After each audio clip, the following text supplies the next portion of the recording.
I think the pallet garden represents a really good example of what I'm going to call vertical thinking. So thinking outside the square, and basically instead of growing along the ground, if in some places we have limited space, so it's much better to go vertical. So and I think in this site is very flat, and this actually will stand out a lot, this garden, and people will notice it from far away, and these plants will fill that space. It'll look less like a pallet and more like a wall of plants.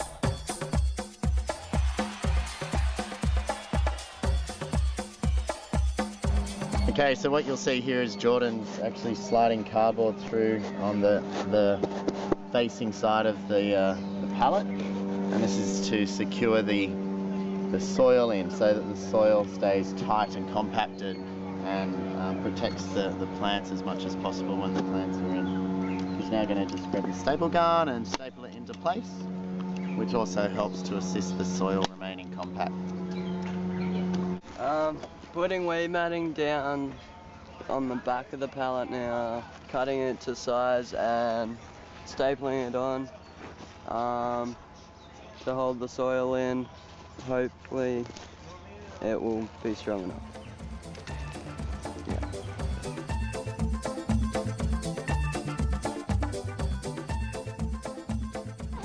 So we just decided to stand this one up, peg it into the ground with the cardboard already attached, and what this young man's doing right now, by the name of Jay, is trying to get soil. He's filling it with soil.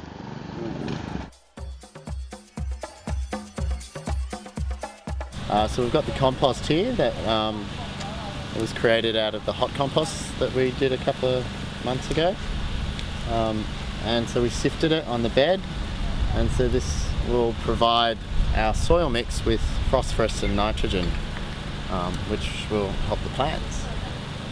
So the compost is alive. It's a living organism, and you'll see if you look closely there's critters through there. So it should be alive with bugs. Cocoa peat here, which is for retention, so it'll retain the water within the soil mix. And we've got the sand here, so the sand will do the same. It more helps with drainage. The sand mix, and then the soil mix here is good old dirt, which provides the minerals for the things that we need. So this is our mix of soil that we used. Can you remember what it was, Jay?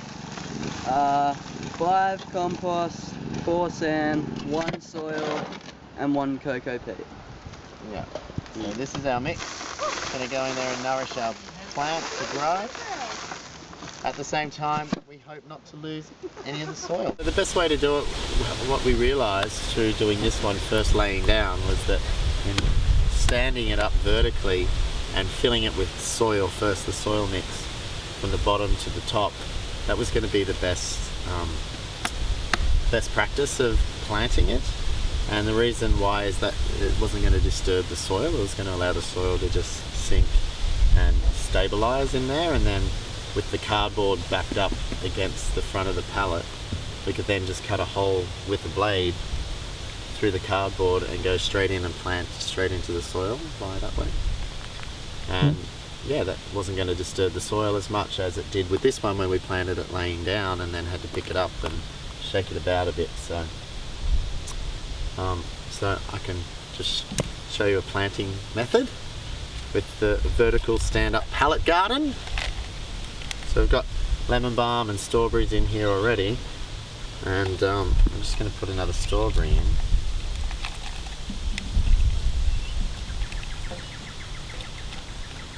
So we're limited with space when it comes to actually planting in these holes here. So there's a bit of fiddling around in regard to pulling back some of the soil life around the seedling, the roots.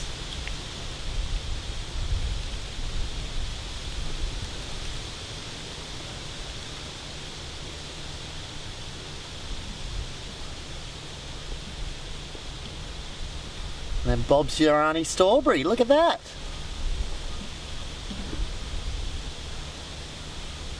And then when it comes to choosing another spot, we just grab a blade, just cut across in there, just dig a bit of a hole.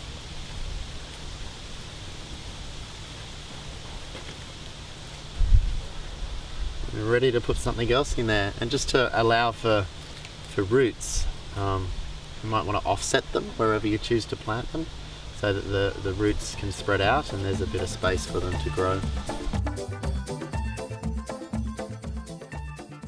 To care for the pallet garden, we want to water them in kind of daily until they're established, and then maybe once a month give them some liquid fertilizer like worm juice or sea salt, and just make sure they're hydrated enough from day to day. And we're just going to, with this oregano, try and, as it grows, train it down this side just so that it's covering the black plastic on that side to make it more aesthetic. And same with these guys, they might need to be trained a little bit, but other than that, it's all good.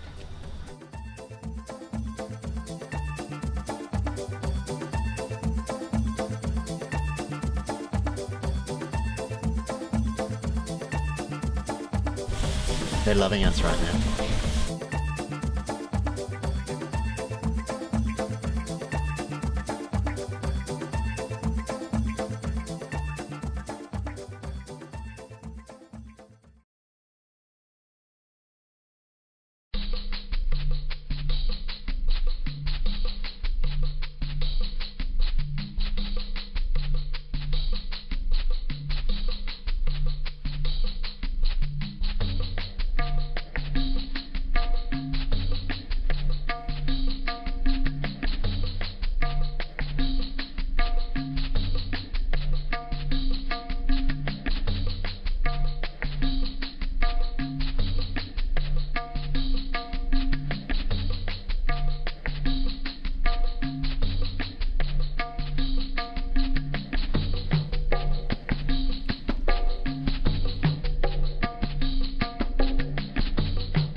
going to make 2 wicking beds, which is a system whereby the water is basically kept down the bottom and filtered through sand, so that it encourages the roots to go down and drink from there. So it's an effective system that's getting quite popular.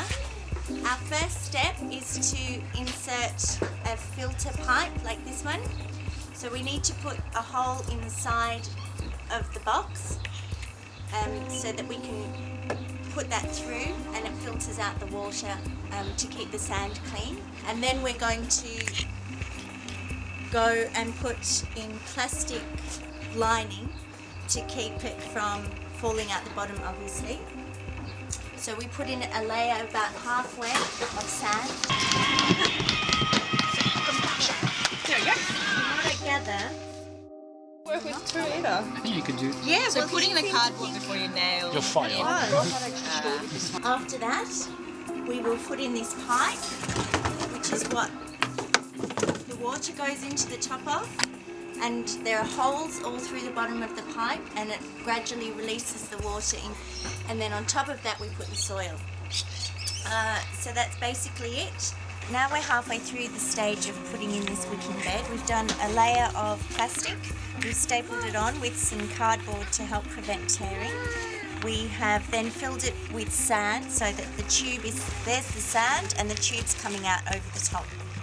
We've then put this layer of fabric down. This is just a felt, but on the other one we have some shade cloth. And we now have put in the pipe, which is going to have the water go in and gradually go out into the soil.